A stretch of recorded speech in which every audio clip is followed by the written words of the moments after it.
We begin in Libya, where opposition fighters appear to be gaining ground on their way to the capital, Tripoli. Reports suggest rebels have now entered the town of Yafran.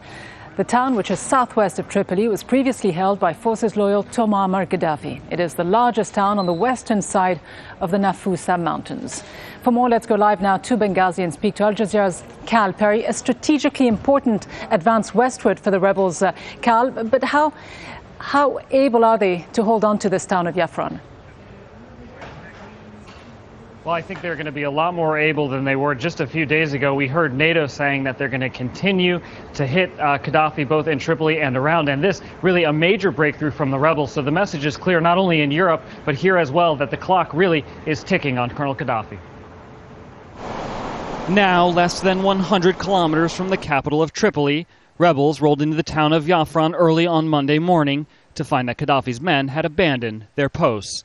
Whether it's an impressive tactical victory for the rebels or just a sign that Gaddafi's forces are seriously cracking, the rebels are rolling on. NATO has extended its air support mission and continues to back up advances on the ground with more rhetoric against Gaddafi from Europe. Our message to the people of Libya is clear. NATO and partners are protecting you. Our message to the Gaddafi regime is clear. We started this mission and we will complete it. And adding to today's victory, NATO's comments echo what the rebels hope, that Gaddafi is on his last legs. Gaddafi is part of Libya's past. The future belongs to the people of Libya.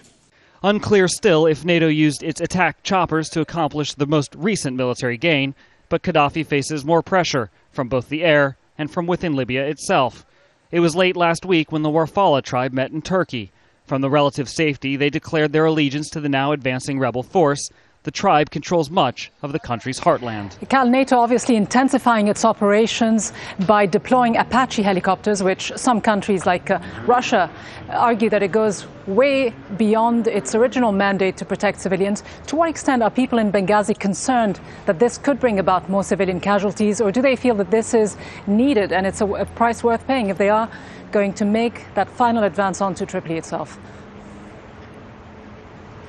Well, they've been told by sort of a revolving door of diplomats who've been coming here.